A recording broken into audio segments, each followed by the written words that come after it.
성경 말씀 누가복음 7장 11절에서 17절까지입니다. 신약 성경 101페이지입니다.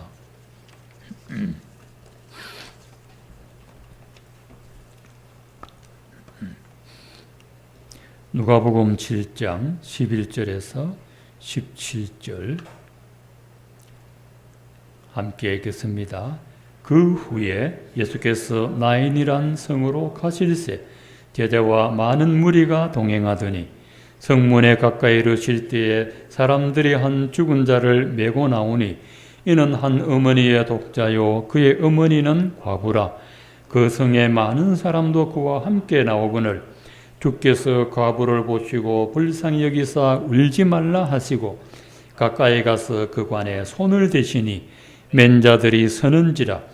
예수께서 이르시되 청년아 내가 너에게 말하노니 일어나라 하시매 죽었던 자가 일어나 앉고 말도 하거늘 예수께서 그를 어머니에게 주시니 모든 사람이 두려워하며 하나님께 영광을 돌려 이르되 큰 선지자가 우리 가운데 일어나셨다 하고 또 하나님께서 자기 백성을 돌보셨다 하더라.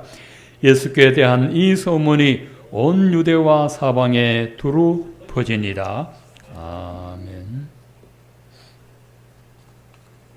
오늘은 나인성으로 가는 예수라는 말씀으로 은혜 받겠습니다. 지난 주일에 예수께서 가버나움에 들어가셔서 로마 백부장의 종의 병을 고쳐주셨습니다. 그리고 그 후에 예수님은 가버나움에서 훨씬 아랫지방에 있는 나인성으로 들어가셨습니다. 가는 날이 장날이라고 예수님이 나인성에 들어가시는 그날 장례 행렬이 성을 빠져나가고 있었습니다. 12절을 보면 성문에 가까이 이르실 때 사람들이 한 죽은 자를 메고 나오니 이는 한 어머니의 독자요 그의 어머니는 과부라.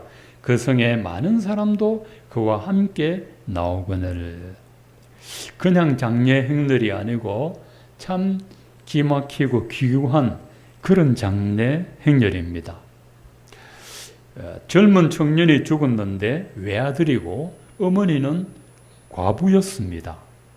일찍이 남편을 사별하고 외아들 하나 남았는데 이 아들은 그냥 아들이 아니라 남편이나 마찬가지입니다. 엄마는 아들을 의지하고 아들은 엄마를 서로 의지하면서 살아오다가 아들이 젊은 나이에 엄마를 홀로 남겨두고 요절을 한 겁니다. 이렇게 기막힌 장례 행렬을 보신 예수님의 심정이 어떻겠습니까? 13절에 보면 주께서 과부를 보시고 불쌍히 여기사 울지 말라 하시고 하셨습니다. 예수님 눈에 제일 먼저 들어온 것은 장례 행렬도 그 운구 뒤를 따라가는 동네 사람도 아니고 과부가 예수님 눈에 들어왔습니다. 외아들 하나 남은 것이 엄마 홀로 두고 갔으니 이 과부의 심정이 어떻겠습니까? 사람이 받는 스트레스 중에 배우자가 죽었을 때 받는 스트레스가 가장 크다고 합니다. 이 과부는 남편을 사별하고 외아들마저 죽었으니 스트레스는 말도 못합니다. 스트레스를 무게로 달아볼 수 있다면 몇 톤은 나갈 겁니다. 예수님은 이 과부를 보자 불쌍한 마음이 들었습니다. 불쌍하다란 이 말의 뜻은 창자가 뒤틀린다. 우리나라 말로 애간장이 녹는다. 창자가 녹고 간이 녹는다라는 뜻입니다. 창자가 뒤틀리면 배 아파 죽습니다. 예수님 마음도 이렇게 아파서 견딜 수가 없습니다. 이 불쌍한 과부를 보고 예수님이 하신 말씀이 울지 마라. 이 과부는 지금 눈물밖에 나지 않습니다. 예수님이 울지 마라 했으니 과부가 들었을 때 얼마나 섭섭하겠습니까? 홀로 살 생각하면 눈물이 앞을 가리는데 울지 마라 하셨습니다. 그런데 예수님이 과부에게 울지 마라 할 때는 다른 뜻이 있습니다. 이 울지 마라 하는 것은 울음을 거쳐라 하는 뜻입니다. 이제 울지 않아도 된다는 뜻으로 하신 말씀입니다.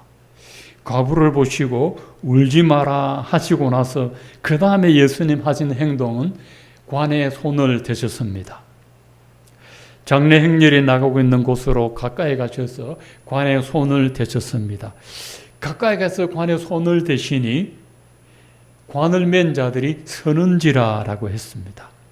예수께서 관에 손을 대시자 메고 가는 사람들이 제자리에 섰습니다. 유대인들의 정결법에 따르면 시체에 손을 대면 7일 동안 부정했습니다. 정결한 물로 7일 동안 몸을 깨끗이 한 후에 일상생활로 돌아갈 수가 있었습니다. 시체가 있는 관에 손을 대면 부정한 줄 알면서도 예수님은 왜 손을 대셨을까요? 예수님이 관에 손을 대자 관을 메고 가는 사람들이 멈췄습니다. 이것도 놀라운 일입니다. 누가 관을 메고 가는데 손을 댄다고 멈출 사람이 있겠습니까? 예수님이 관에 손을 대신 것은 장례 행렬을 멈추라는 뜻입니다. 가부를 보고 울지 말라 한 것은 그만 울어라는 뜻이 아니고 울음을 거쳐라. 관에 손을 대신 것은 장례 행렬을 멈추라. 왜 멈추라고 했습니까? 14절에 보면 예수께서 이르시되 청년아 내가 너에게 말하노니 일어나라 하셨습니다. 일어나라 하셨습니다. 예수님은 관 속에 죽어 있는 아들을 살려주시려고 장례 행렬을 멈추라고 하셨습니다. 불쌍한 가부에게 울음을 그치게 하신 것도 또 죽은 아들의 관에 손을 대면서 장례 행렬을 멈추게 하신 것도 죽은 외아들을 살려주시려던 것입니다. 그런데 예수님은 왜 죽은 외아들의 장례 행렬이 나가는 그 시점에 찾아오셨습니까? 나인성은 즐거움의 성, 기쁨의 성이라는 뜻입니다.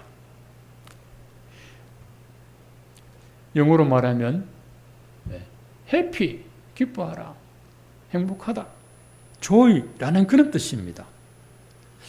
이 가부에게도 한때는 즐거움과 기쁨이 넘쳤습니다. 사랑하는 남편이 살아있을 때만 해도, 외아들이 살아있을 때만 해도 이 집에는 저녁마다 밥상에 앉으면 웃음꽃이 만발했습니다. 그런데 지금 가부에게는 나인성에 살고 있다는 것이 전혀 즐겁지 않습니다. 남편이 일찍 사별한 가부에게 무슨 즐거움이 있겠습니까? 남편처럼 의지하던 외아들이 혼자 엄마 두고 가버렸는데 무슨 기쁨이 있겠습니까? 남편 생각에, 아들 생각에 밤마다 눈물로 베개를 적시지 않았겠습니까? 예수께서 이 즐거움의 성, 기쁨의 성에 들어가셔서 하필이면 장례 행렬이 지나가는 그 성에 가신 이유는 이 땅에는 나인성이 아무리 많아도 진정한 즐거움도 온전한 기쁨도 찾을 수 없다는 걸 보여주십니다. 즐거움과 기쁨의 이름을 가진 나인성이 없지만은 실상은 죽음과 슬픔이 먹구름처럼 쌓여있는 그 나인성에서 생명과 기쁨을 주신 분이 누굽니까? 예수님입니다. 아무리 아름다운 이름을 가지고 있어도 예수님이 계시지 않는 나인성은 죽음과 슬픔만이 가득할 뿐입니다.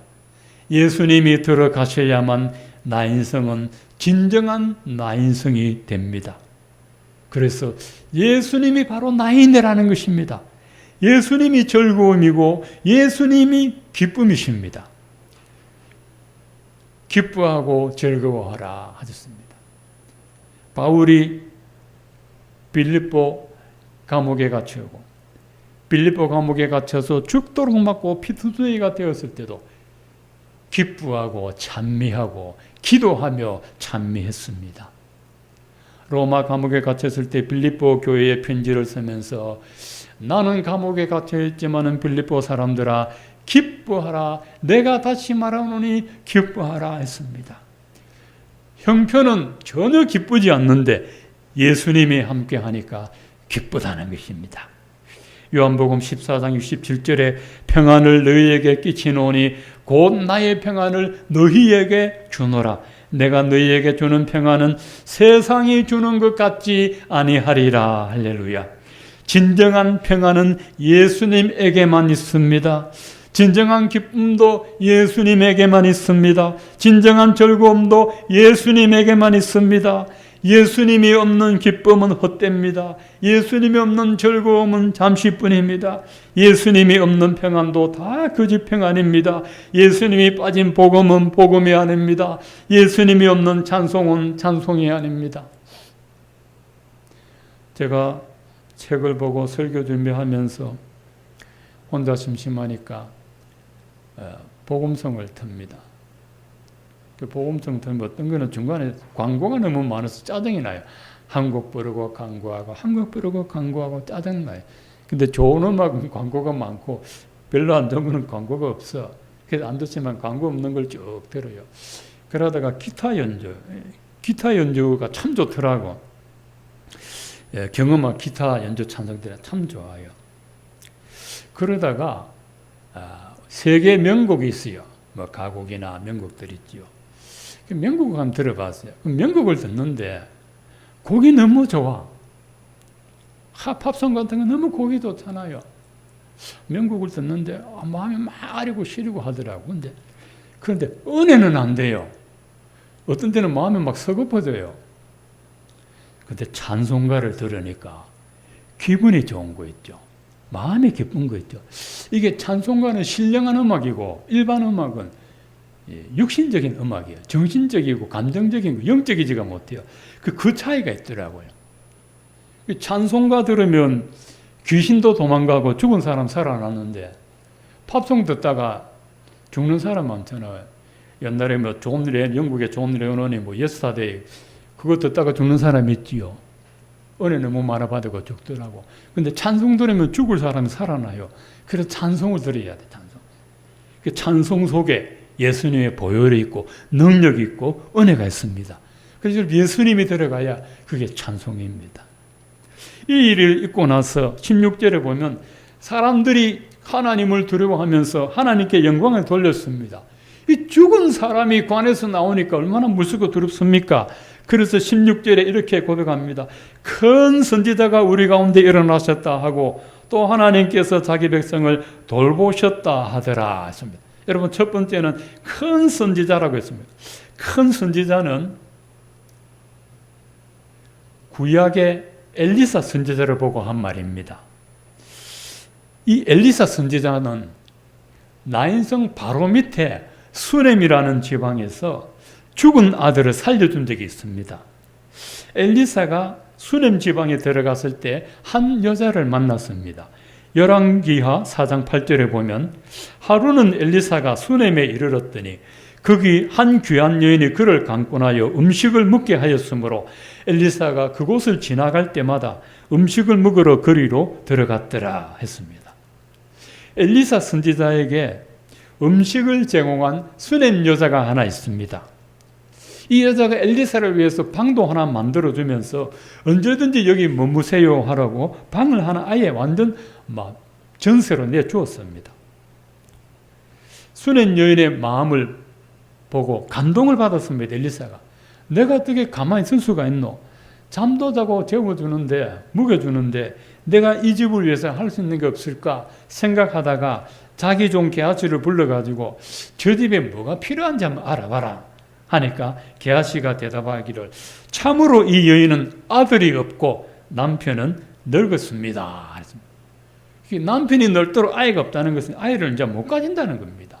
결혼한 지가 오래되었는데 남편이 늙어가도록 아이가 없습니다. 그 말 듣고 엘리사가 수넴 여자를 불러다가 내년 이맘때 아들이 있을 것이다. 수넴 여자가 농담하지 마세요. 아니다. 있을 것이다. 1년 뒤에 그 집에 아들이 태어났습니다.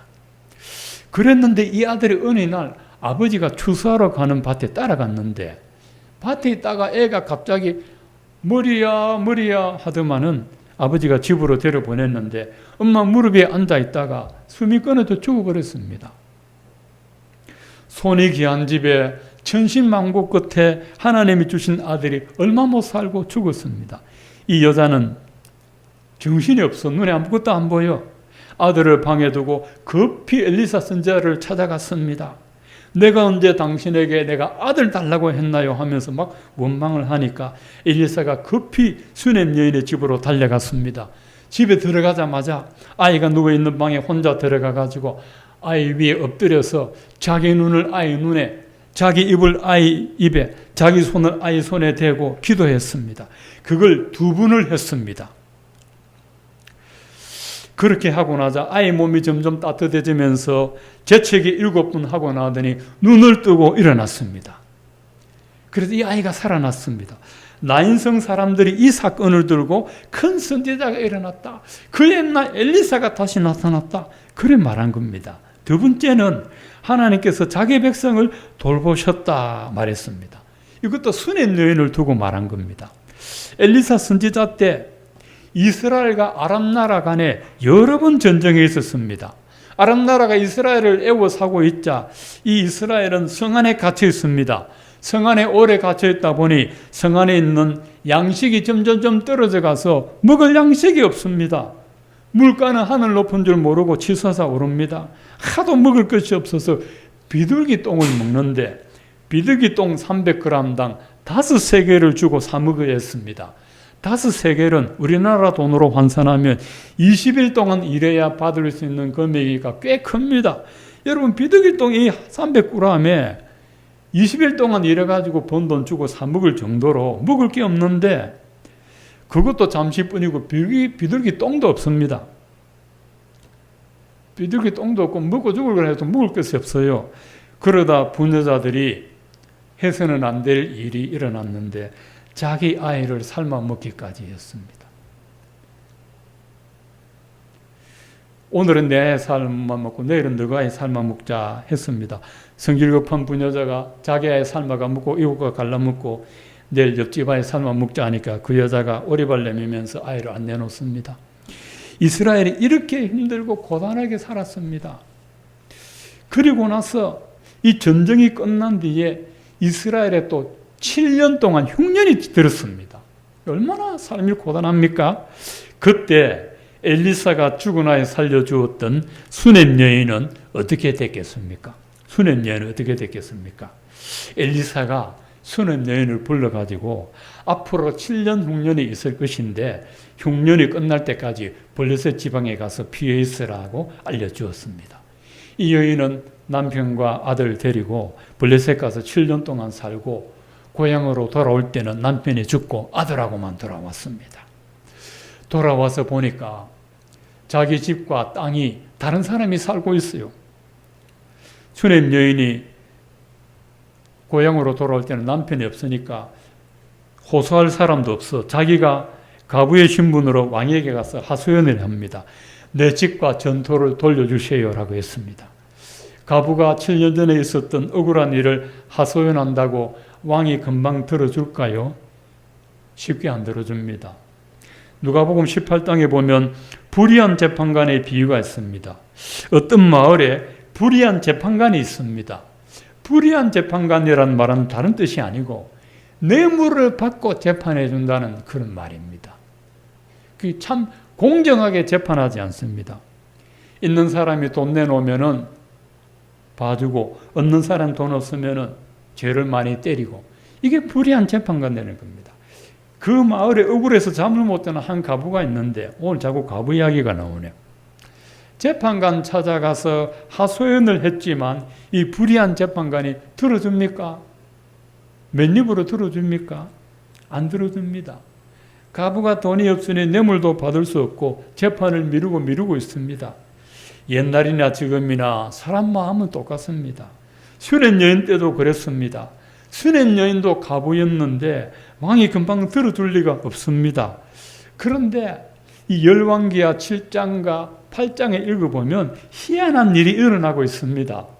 수넴 여자가 자기 집과 전토를 되돌려 달라고 왕에게 하소연하는 바로 그때 말입니다. 바로 그때 왕이 엘리사는 이미 죽고 없었습니다. 엘리사의 종 게하시를 불렀습니다. 불러가지고 하는 말이 엘리사가 행한 모든 일을 내게 낱낱이 고하라고 명령을 내렸습니다. 엘리사가 도대체 어떤 큰 일을 했는지 내게 알려달라 했습니다. 왕은 엘리사 선지자가 행한 일이 궁금했습니다. 게하시가 이야기를 쭉 하다가 수넴 여인에게 했던 일까지도 쭉 말을 해주었습니다. 그 말을 듣고 왕은 바로 신하를 시켜서 수넴 여인에게 원래 집과 땅을 주인에게 되돌려 주라라고 말했습니다.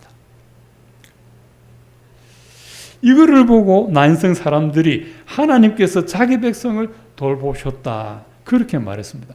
옛날에 수뎀 여인의 집을 돌본 것처럼 이 외아들 잃은 과부의 집도 하나님이 돌보셨다라고 했습니다. 오늘 말씀해 보면 우리가 크게 세 가지 영적인 은혜를 받을 수 있는데, 첫째는 사람은 누구에게나 죽음이 찾아옵니다. 죽음은 젊은이 늙은이 구별하지 않습니다. 세상에 태어날 때는 순서가 있으나 갈 때는 순서가 없습니다. 어머니 홀로 두고 아들 먼저 갈 수 있습니다. 아버지 홀로 두고 외동딸이 먼저 갈 수 있습니다. 부모님 홀로 두고 자식이 먼저 갈 수 있습니다. 형님을 두고 동생이 갈 수 있습니다. 언니 두고 동생이 갈 수 있습니다. 남편 먼저 두고 아내가 떠날 수 있고 아내 먼저 두고 남편이 떠나갈 수 있습니다.